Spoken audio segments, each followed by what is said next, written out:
confiance pour que lui-même il vous rende ministère ce matin. Amen.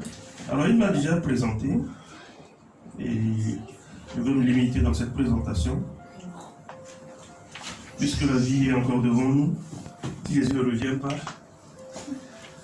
on va se découvrir au fur et à mesure. Amen. C'est mieux de se laisser découvrir. Amen. Ou si vous voulez savoir davantage, allez sur Google puis tapez d'autres informations complémentaires. Amen. Moi, je suis un missionnaire. C'est vrai que je suis pasteur. J'ai des églises, j'ai implanté des églises, j'ai formé des gens, beaucoup comme lui. Mais je préfère me mettre dans la peau du missionnaire. C'est ce que je fais aujourd'hui dans le Sahel. Les nouvelles que vous avez du Sahel, c'est les nouvelles des djihadistes, des intégristes, de l'insécurité. Et justement, c'est le traditionnel comme ça se fait, même si on va lire quelques versets. Mais j'aimerais plutôt appeler au très fond de vous-même. Vous savez, l'Africain est trop religieux. Vous êtes d'accord avec moi qu'en Afrique, on ne discute pas de l'existence de Dieu, on sait que Dieu existe.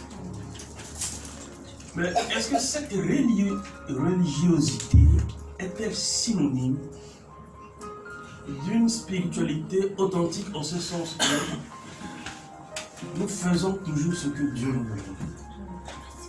On vous aurait dit que le christianisme n'est pas une religion. Et on vous aurait dit que c'est une relation. Mais je pense que si vous vous limitez à ce fait où on dit que le christianisme c'est une relation, vous manquez encore le coach. C'est vrai, je ne suis pas ignorant de tout ce qui s'est passé au travers des siècles, depuis le siècle de lumière, et qui a fait que la foi a été tellement battue en brèche où tout ce qui est miraculeux, mystique et surnaturel, on laisse à le côté. On veut être dans le domaine de ce qu'on peut comprendre, expliquer, mener une démarche tout à fait cartésienne. Et on ne se rend pas compte que ça a tellement affaibli le christianisme. Et je pense que pour la plupart d'entre vous qui venez de notre continent, qui n'êtes pas tellement influencés par la philosophie qui a eu à repousser l'Église, qui s'est contentée dans un coin, mais qui avait vécu autre chose. Posez-vous la question, pourquoi est-ce que je suis là? Vous savez, la France c'est une terre de mission. La semaine prochaine, je vais descendre à Grenoble faire une formation en islamologie. Ça, c'est le pasteur de France. Pourquoi? Parce que l'islam, c'est quand même la meilleure religion en France. Il y a un très grand défi. Et l'ignorance de cette religion fait que les chrétiens ne sont pas à même de pouvoir confronter ou même évangéliser les musulmans. Parce qu'il y a tellement d'ignorance. Mais eux, ils gagnent du terrain. Et donc, posez-vous la question.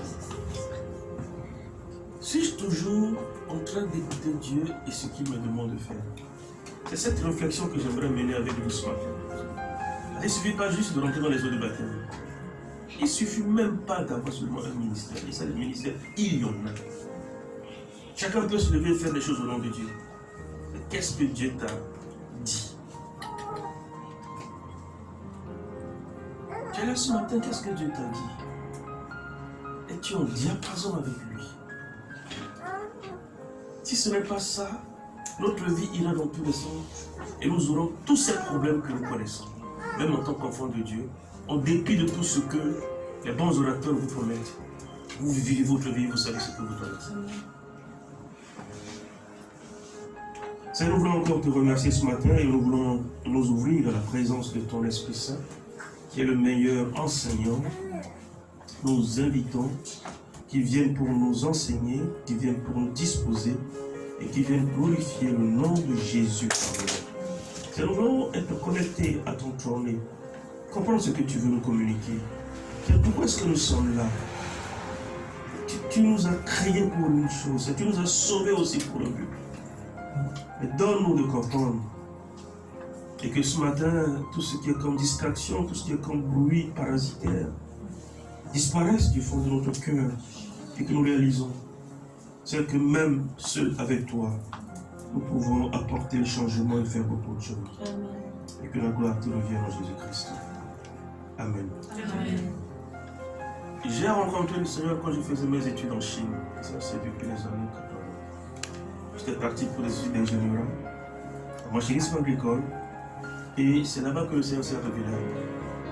Et c'est là-bas que j'ai donné ma vie à Jésus et que ma vie a basculé. Toutes mes ambitions, hein, j'étais déjà accordé avec mon université, avec mon ambassade, pour qu'après mes diplômes, je poursuive encore. Parce que lorsque vous poursuivez de grandes études, vous avez de grands diplômes. Et quand vous avez de grands diplômes, vous aurez un bon travail et beaucoup de salaire. Après, le salaire sera confortable. Et c'était ça, les ambitions. Et Dieu m'a arrêté net. On s'est accordé pour que je laisse tout ce que j'ai comme ambition, que je le serve. Et donc, c'est plus d'une trentaine d'années que je parcours le monde pour servir le Seigneur.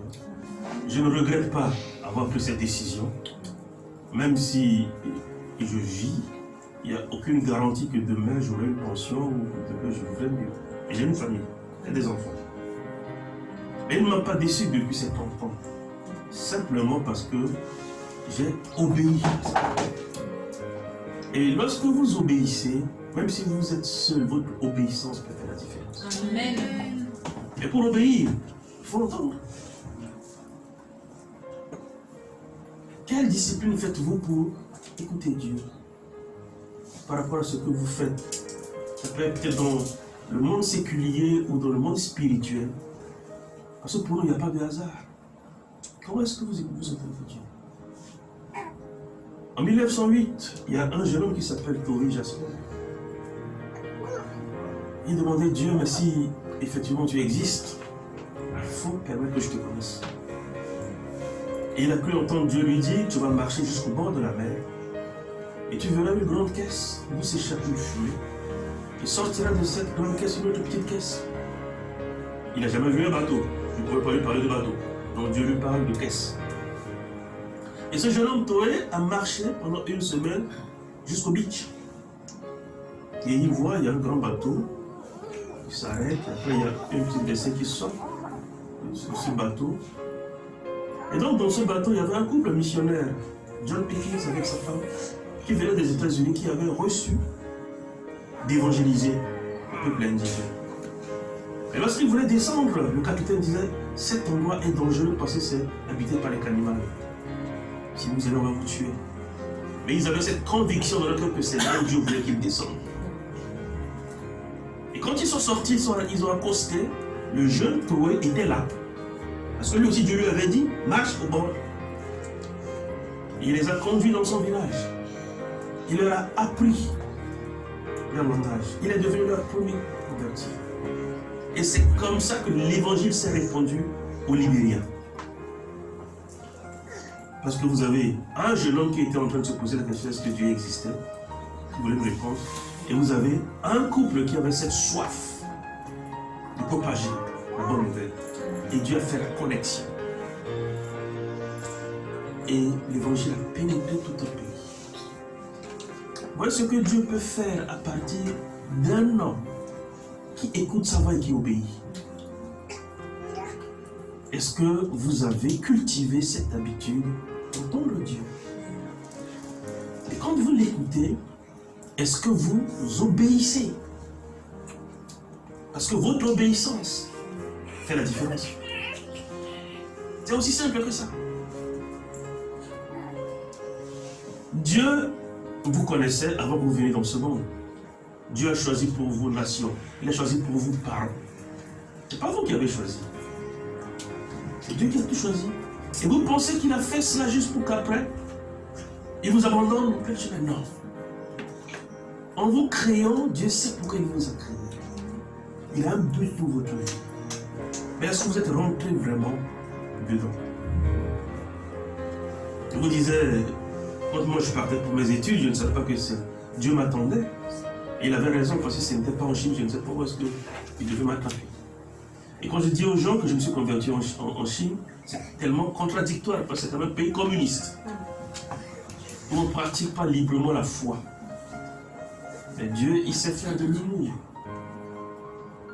Et quand je lui ai donné ma vie, mes études, je ne négligeais pas les études, mais les études n'étaient pas pour moi prioritaires en ce sens que, en voyant des milliards de personnes qui ne me connaissaient pas, Est-ce qu'il fallait seulement que je me concentre sur mes études? Ou il fallait me partager aussi l'évangile?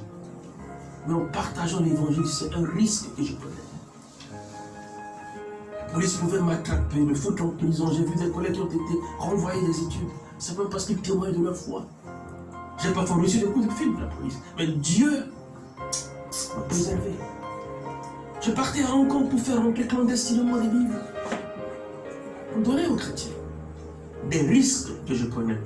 Je me rappelle, parfois, je voyageais dans les villages et j'allais dans les camps militaires pour prêcher l'évangile. Je ne mesurais pas tout le risque que je prenais. Mais c'était simplement parce que je ne pouvais pas me contenter de mon salut alors qu'il y a des milliards qui ne connaissent pas le Seigneur. Alors nous nous sommes gâtés dans les pays, le monde ouvert, il y a cette liberté. Mais quelque part, il y a des gens qui ne peuvent même pas se retrouver comme nous pour adorer Dieu librement. Et non seulement ils sont persécutés ou ils ont tellement de problèmes parfois, il n'y a personne. Je suis arrivé dans une région où il y a un pasteur pour 32 églises. Il va visiter une église, si on note, c'est un cycle périodique, c'est au bout de combien de temps? Un pasteur pour 32 églises, c'est une vaste région. Et lorsque, dans ce village, les gens ont appris qu'il y avait un prédicateur qui était venu, ils ont envoyé dire, lorsqu'il finit chez vous, vous voyez chez vous. Vous imaginez cela? Et donc ils ont attendu que je finisse le culte qui a pris du temps pour aller au Seigneur donner la parole de Dieu. Et quand je suis arrivé dans cette église pendant que je prêchais, tout le temps que je prêchais, il y avait une vieille maman qui était derrière en train de pleurer. Et je me suis dit, qu'est-ce que j'ai encore dit de mal qui l'a blessé? J'avais hâte de finir mon message et de demander à mon interprète, va poser la question à cette maman, qu'est-ce qui ne va pas? Pourquoi elle a pleuré tout au long du message? Vous savez quelle était sa réponse? Ça faisait plus de 6 mois qu'ils étaient en train de jeûner et de prier pour que Dieu envoie un prédicateur. Et le fait que leur prière a été exaucée, c'est ça qui l'amenait à pleurer. C'est quoi? Il faut jeûner et prier pour qu'un prédicateur vienne. Vous avez déjà vécu cela? Mais ce qui se passe dans le monde, il y a tellement de besoins dans le monde. Et Dieu est en train de chercher. Amen. Qui veut se disposer? Lisons dans l'évangile de Jean, le chapitre 20, et le verset 21 à 22. Jésus leur dit de nouveau, la paix soit avec vous. Comme le Père m'a envoyé, moi aussi je vous envoie. Après ces paroles, il souffla sur eux et leur dit, recevez le Saint-Esprit. J'aime ce passage parce que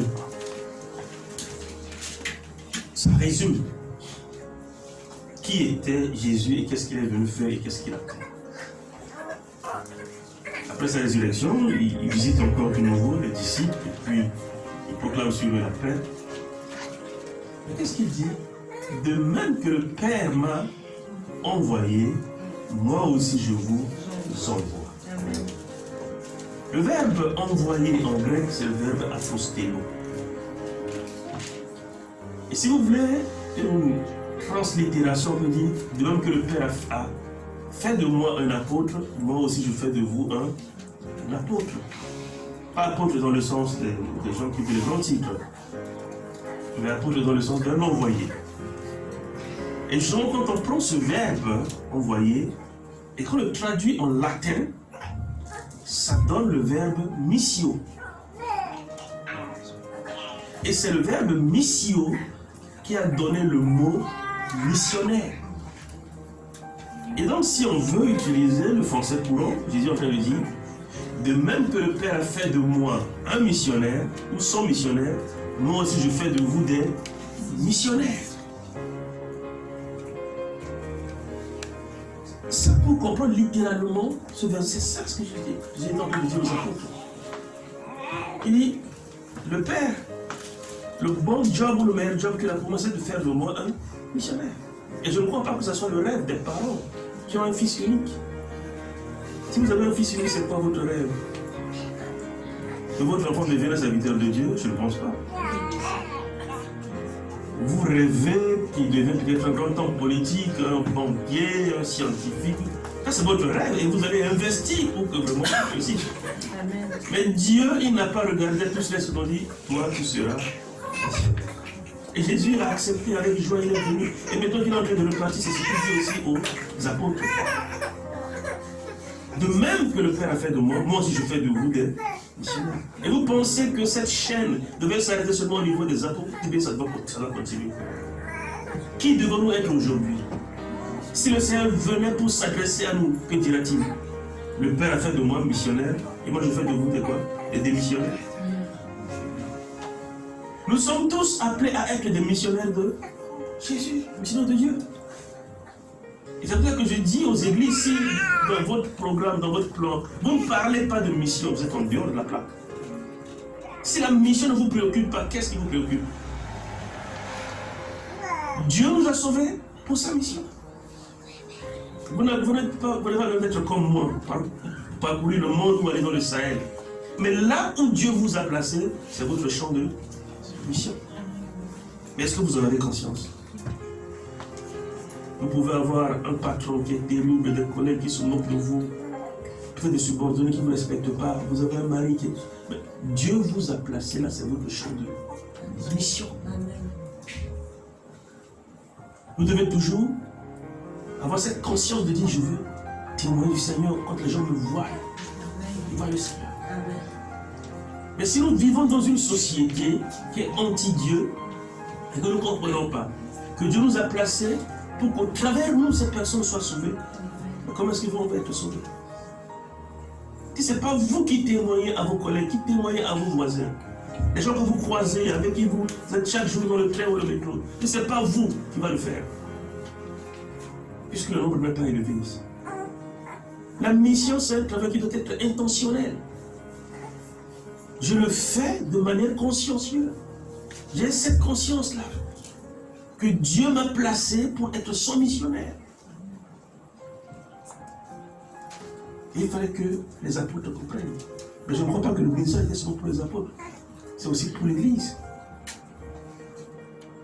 La mission est soit mal comprise ou tellement déformée. Parce qu'on pense qu'il faut quitter un endroit pour aller dans un autre endroit. C'était vrai dans le passé, pas aujourd'hui. Je n'avais pas besoin de voyager pour être missionnaire. Regardez ce qui se passe à Lampedusa, en Italie, cette île-là. Vous n'avez pas besoin d'aller pour chercher les gens là-bas, les migrants, ils viennent chez vous. C'était les Arabes qui venaient. Donc, même là où vous êtes, les gens vont venir. Et il faut avoir cette conscience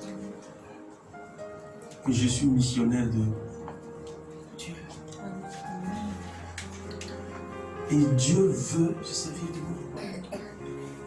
Dans Actes chapitre 1, le verset 8, qui est parallèle à celui-ci, c'est encore Jésus qui dit, mais vous recevrez une puissance, le Saint-Esprit survenant sur vous, et vous serez mes témoins. Amen.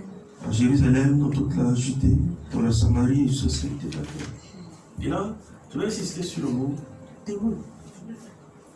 Vous recevrez une puissance. Le Saint-Esprit surviendra sur vous et vous serez mes témoins. C'est intéressant de voir Jésus. Tout à l'heure, on avait lu, quand il était avec les apôtres, il a soufflé sur eux. Recevez le Saint-Esprit. Et dans le passage de Luc, il va leur dire, ne vous éloignez pas de Jérusalem. Attendez d'abord d'être revêtus. Il reprend ici. Vous serez revêtus d'une puissance et vous serez mes témoins. Dieu est esprit. Tu veux servir Dieu, serve-le par l'esprit. Amen. L'intelligence artificielle aujourd'hui peut vous faciliter la vie. Je ne sais pas si vous avez déjà essayé de causer avec chatbot. Posez-lui la question. Il va vous dire, jusqu'à une certaine date où il y avait eu la mise à jour. Il va vous répondre. Il peut même vous rédiger, préparer votre prédication. Mais c'est parce que Dieu veut. C'est le Saint-Esprit de Dieu que nous avons besoin. Et il dit, quand cet esprit viendra, il va vous revêtir de la puissance. Non? Cette puissance va vous donner de l'onction. Elle va vous donner de l'énergie, de l'autorité. Parce que dans ce monde, surtout dans notre monde, lorsque vous allez travailler pour Dieu, vous serez confronté à des situations où il faut qu'il y ait la puissance spirituelle. Dans le cas contraire, c'est vous qui fuyez. Et il a dit, vous recevez le Saint-Esprit et vous serez mes témoins. Le mot témoin, en grec, c'est le mot martyrion. Et ce mot martyrion, c'est le mot qui a donné en français le mot martyr. Et j'ai la Bible dit que Jésus était en train, littéralement, de prophétiser aux disciples. Vous serez mes martyrs. Parce que qu'est-ce que la tradition nous enseigne? Tous les disciples ont été martyrs. À l'exception de Jean, mais il était quand même à l'île de Patmos. Donc, le Seigneur dit, à cause de lui, nous allons souffrir. Nous serons ses témoins. Ce ne serait pas aussi facile. Mais il nous donne le Saint-Esprit pour nous aider à cela. Et si nous avons reçu le Seigneur, que nous croyons qu'il nous a sauvés et qu'il y a une mission pour nous, l'Esprit nous aide. En 1866, les communistes avaient renversé le régime à Pyongyang et ils ont massacré plus de 8000 chrétiens. Et un jeune Gallois, de nom de Thomas Germain, à qui Dieu a dit, va apporter la vie. Mais on vient de massacrer 8000 chrétiens. Il a loué un navire, plein de Bibles, il a pris une petite équipe avec lui, et ils ont pris la direction du gouvernement. Au loin, on leur disait, ne venez pas, ne venez pas. Et ils fonçaient. Ne venez pas, il avançait. Jusqu'à ce que leur navire était bloqué par un banc de sable.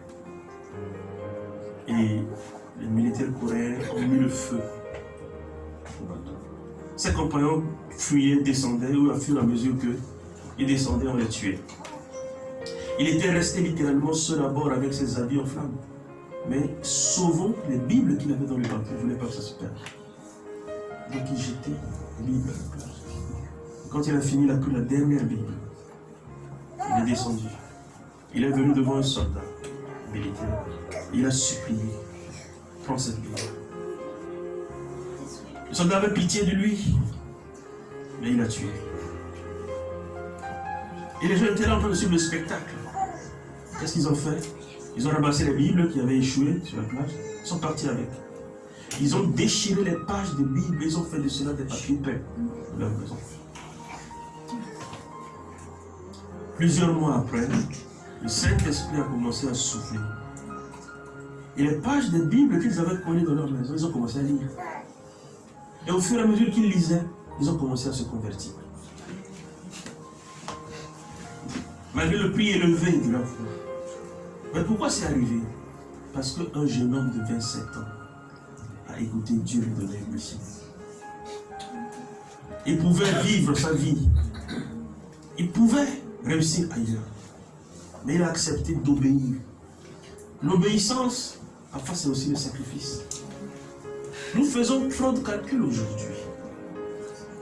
Il y a des choses qui nous sont légitimes et je ne suis pas contre. Mais si nous voulons seulement trouver notre zone de confort, nous voulons être dans notre tour d'ivoire, on n'aime pas souffrir. Et vous êtes dans une société qui est contestataire. Chaque fois c'est une révolte, chaque fois on détruit tout, on brûle tout, on veut renverser tout. Et mais si c'est dans cet esprit que nous voulons servir le Seigneur, nous le ferons. Parfois ce que Dieu va vous demander de faire, ça va vous coûter. Jésus a dit, vous serez mes témoins et un prix à payer. Je me rappelle lorsque j'étais arrivé en Europe pour la première fois, et il était question que...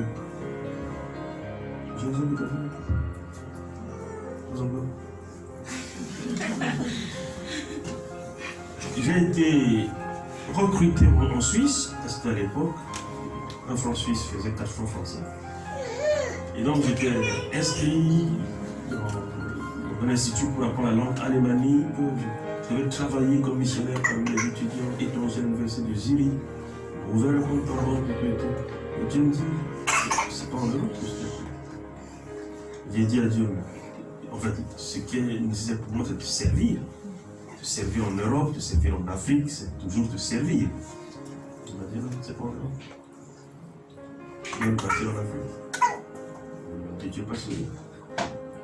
Je reviens en France et je vois les anciens de l'église et je leur partage ma perplexité et je m'attendais à ce qu'ils disent non, non, il y a tellement de besoins. Ils disent, oh, mais si c'est ça, rentre chez toi. C'est donc une chasse. Je n'étais pas marié, aucun engagement.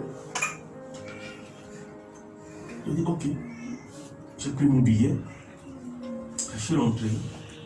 Et dès que je suis arrivé, les gens disent, mais tu es fou. Les gens sont en train de chercher à partir et quand tu viens, il dit, Dieu, tu as entendu, je suis fou.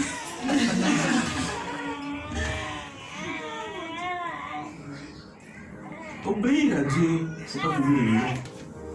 Quand je suis rentré à Bangui, le premier chant missionnaire, c'était d'aller dans la bourse chez les pygmées. C'est pas très gai. Eux, ils ne connaissent pas Dieu. Ils vivent dans leur fétiche. Donc, ils ne peuvent pas s'occuper de moi. Et voilà, on est parti dans la bourse. Aujourd'hui, il y a beaucoup de pygmées qui sont convertis, qui sont devenus les serviteurs de Dieu. Nous avons des stations missionnaires. Et ça nous a coûté. Et quand le travail parmi les pygmées avançait, maintenant c'est dit, viens travailler parmi les musulmans à Bangui. Mais Seigneur, je ne sais pas comment évangéliser les musulmans. C'est toujours sur le même principe, obéir. Il dit, je ne sais pas le faire, mais toi, avant de commencer ton ministère, tu as passé 40 jours dans le désert. Je n'ai pas moi que je vais rentrer dans la maison et passer 40 jours pour jeûner et puis voir comment je peux faire avec ça. Et aujourd'hui, on a des musulmans convertis, on a des musulmans serviteurs de Dieu. Il faut remercier Seigneur qui est venu, beaucoup ont été tués, et ça ne plus aujourd'hui. Et cette expérience qui nous a amenés aujourd'hui dans le Sahel, pour aider les églises. Parce que vous avez des pays où il y a parfois moins de 1% de chrétiens, comme au Niger. Sur plus de 22 millions, il n'y avait pas 1 million de chrétiens. Au Mali, c'est 2%, au Sénégal, c'est peut-être 1%. Mais si on abandonne ces églises à elles-mêmes, est-ce qu'elles seront à la hauteur? Il faut qu'il y ait des chrétiens qui aillent aider. Et puisque la mission n'est pas notre priorité, on ne pense pas à ces choses. Tout ce que nous croyons qui est important, c'est ce qui nous est légitime. Je veux me marier, Seigneur. Je veux avoir un bon boulot. Je veux avoir des enfants. Mais qu'est-ce que Dieu attend de toi? Parce que la mentalité de l'Église, c'est la mentalité de Dieu donne-moi. Mais la mentalité de la mission, c'est qu'est-ce que je peux donner à Dieu? C'est deux mentalités différentes. Mais ça prend de l'obéissance. Ça prend de l'obéissance.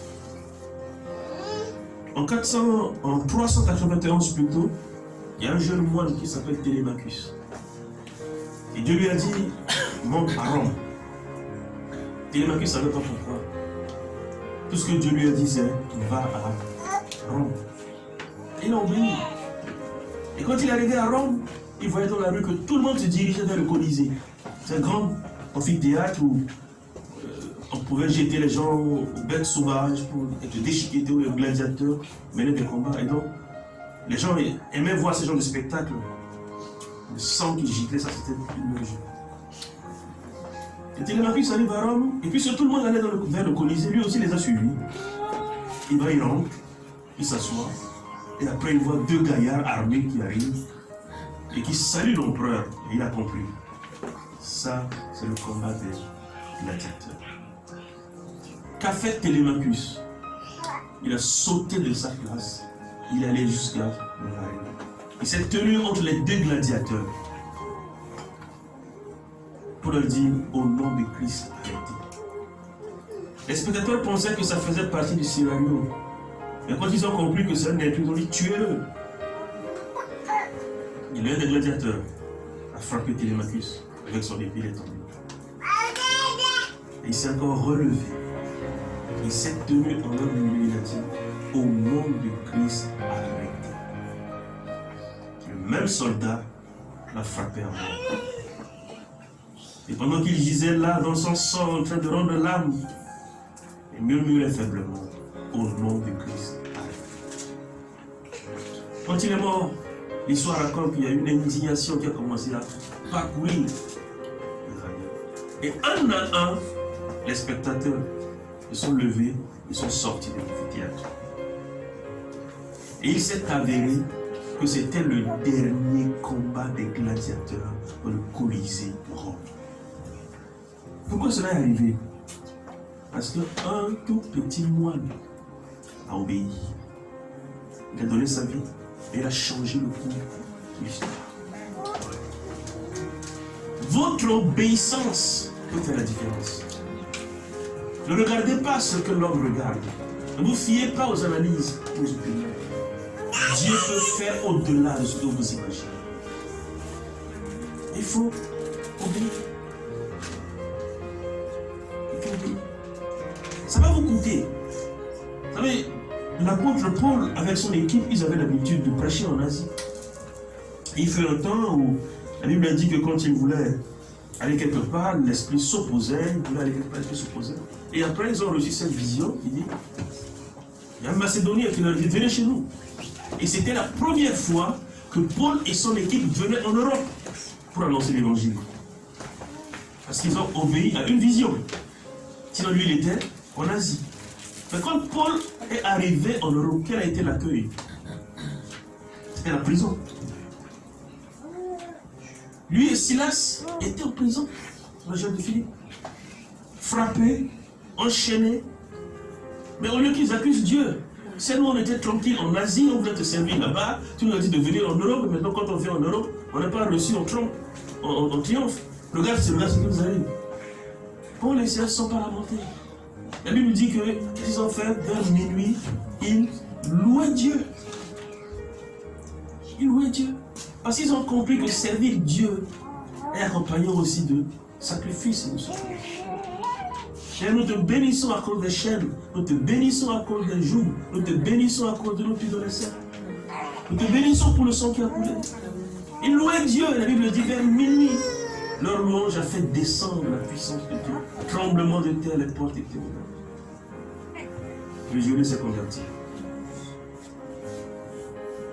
Qui vous dit qu'en obéissant, vous n'aurez pas l'antagonisme, vous n'aurez pas la difficulté. Ça fait partie.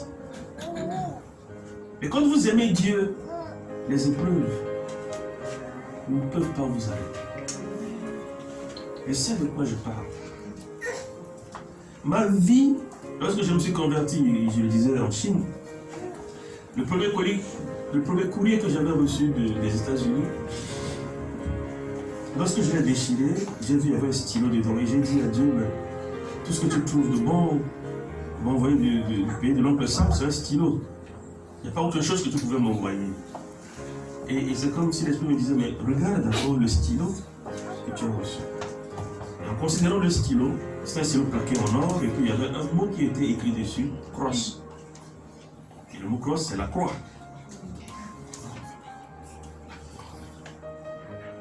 Et là, Dieu a commencé à me parler. Je n'étais qu'au début de mon ministère. Il faut comprendre c'est quoi la croix. Servir Dieu avec sa main en tête. Et les épreuves que nous devons affronter et surmonter. Parce que Dieu m'avait déjà parlé de la croix au début de mon ministère. Et donc, il faut que j'ai ça en tête. Il ne faudrait pas rêver des facilités. Mais 30 ans plus tard, j'étais dans une conférence à Addis Abeba. Et je vois un couple venir vers moi. Ils sont le directeur de l'organisation Aide aux Églises Martyrs. Donc, ils assistent les églises en difficulté. Ils viennent chez moi, qu'est-ce qu'ils me disent? Avant de venir à cette conférence, nous avons un frère ancien dans notre église. C'est un juif rescapé de la Shoah. Et il passe tout son temps à fabriquer des croix. Et il nous a remis une croix, il a dit, allez dans cette conférence et remettez cette croix à quelqu'un qui vient d'un pays où l'église est en difficulté. Et nous te proposons cette croix, est-ce que tu la veux? Il dit encore, moi, la croix. Il a dit non, je ne veux pas. Et même en disant non, je ne veux pas, je sais qu'au fond de mon cœur, ce colis m'était destiné. Il dit, mais il y a le Nigeria aussi, où on persécute tellement de chrétiens là-bas. Et il y avait aussi le Nigeria à cette conférence. Pourquoi ils ne sont pas allés que vers moi? Je suis rentré chez moi, je reviens le lendemain, je les vois, ils me tendent la porte. Je l'ai dans la chambre à Bangui. J'ai dit à Dieu, mais ça fait 30 ans qu'on veut parler de la croix. Pourquoi encore me rappeler la croix? Et si la croix n'est pas l'épicentre de notre vie, nous ne pouvons pas servir Dieu dans cet esprit de sacrifice. Jésus a payé le prix. Il dit, vous serez mes martyrs. Et donc, il faut parfois regarder les choses autrement. Au lieu de regarder le verre à demi plein, ou à demi vide, à moitié vide, il faut plutôt regarder à moitié plein. Les épreuves, vous pouvez les convertir. C'est pour cela que Philippiens 4.8 nous parle quel doit être l'objet de vos pensées. Et lorsque vous allez commencer à regarder autrement vos épreuves, parce que vous comprenez que c'est Dieu qui a permis que vous soyez là, et que rien ne peut vous arriver si Dieu ne permet pas. Votre vie va prendre une autre. De juin à août, j'étais ici en France. Pendant que j'étais ici en France, ma fille était hospitalisée. Elle avait 9 ans. Et elle souffrait de quoi? Calcul binaire.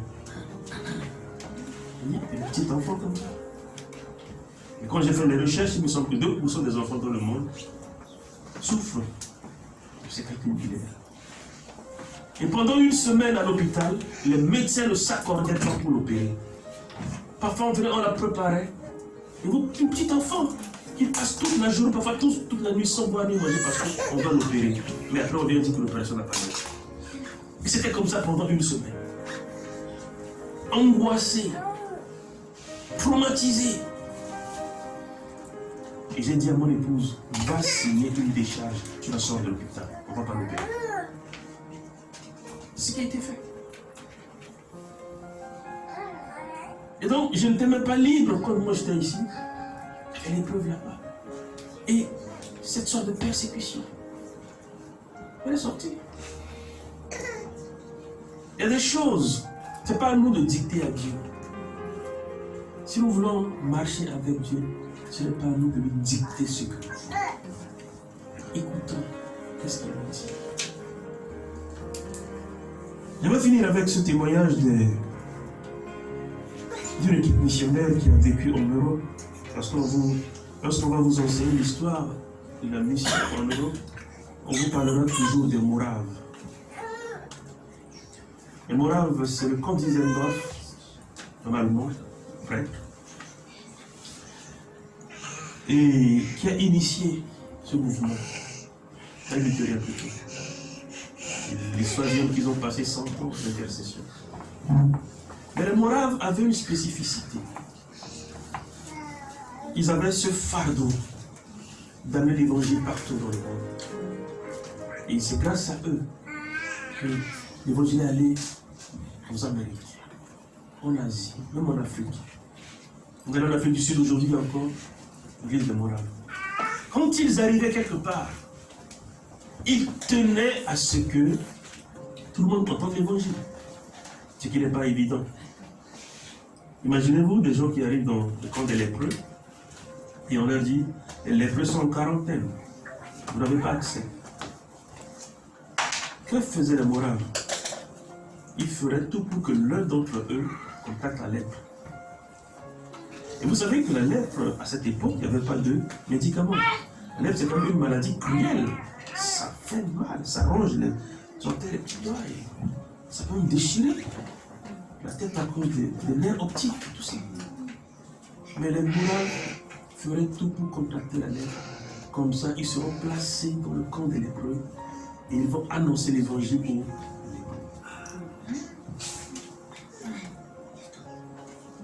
Il sait qu'il va mourir. Il sait qu'il va souffrir horriblement. Mais il veut que l'évangile soit.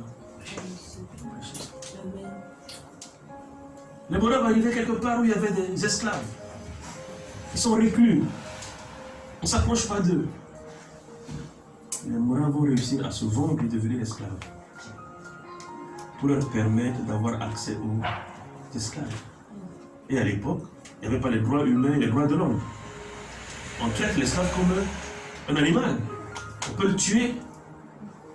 Mais lui, ça ne lui disait rien. Qu'on le tue, qu'on le traite comme un animal, l'essentiel, c'est que l'évangile soit prêché aux esclaves. Et ça, c'était la manière de procéder de moi. Et parfois, quand je pense à cette histoire, je me dis, est-ce qu'aujourd'hui, dans l'église de Jésus-Christ, on peut trouver des gens animés par l'esprit de bonheur, qui sont prêts à tout perdre, même leur vie, à cause de l'évangile. C'est vrai qu'ils écoutent l'évangile. Sur 100% de missionnaires dans le monde, 98% sont dans le monde libre, il n'y a pas de difficulté. Seulement 2% vont dans des endroits où l'évangile n'est pas encore prêché. Et Dieu est en train de chercher. Est-ce qu'il y a des gens qui sont prêts à dire, Seigneur, comme Ésaïe, me voici, envoie-moi. Je vais prier et m'arrêter là. Je ne sais pas qu'est-ce que Dieu te dit. Mais toi seul, tu connais ta relation avec Dieu, ta vie avec Dieu. Comment est-ce que tu mets cette vie? Comment est ton engagement? Comment est-ce que tu sers Dieu? Comment est-ce que tu évolues? Est-ce que tu es connecté pour pouvoir écouter Dieu, t'orienter, te diriger? Il y a tellement de choses que nous pouvons faire pour ça. Est-ce qu'il nous donne les instructions?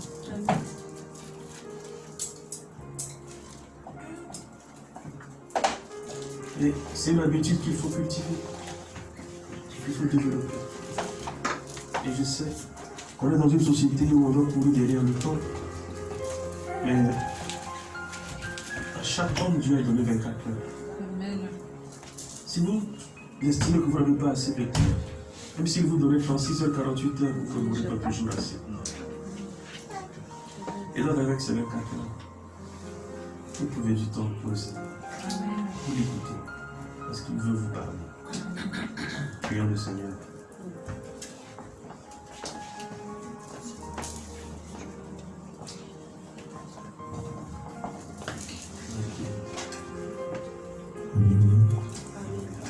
Je pense que on va prier.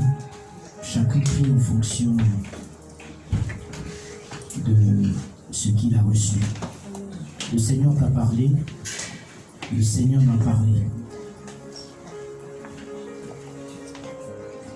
Il t'a parlé, il m'a parlé. Et je ne vais pas ajouter quelque chose à ce qui a été dit. Mais je vais tout simplement te demander de prier. Parle au Seigneur. Seigneur, qu'est-ce que tu attends de moi? Seigneur, qu'est-ce que je peux faire pour toi? Le pasteur a dit quelque chose, il a dit, l'Église s'est demandée. Mais quand on a la conscience missionnaire, on dit, Seigneur, qu'est-ce que je peux apporter? Et c'est ce qui doit nous caractériser. Qu'est-ce que nous pouvons faire pour Dieu? Parce qu'en réalité, lorsque nous demandons à Dieu qu'est-ce que nous pouvons faire pour toi, c'est lui qui nous donnera la capacité, la force de pouvoir de faire. Le Saint-Esprit est là pour nous conduire, pour nous aider. Donc, bien aimés, nous allons prier. Chacun de nous prie en fonction de la parole. Prions le Seigneur.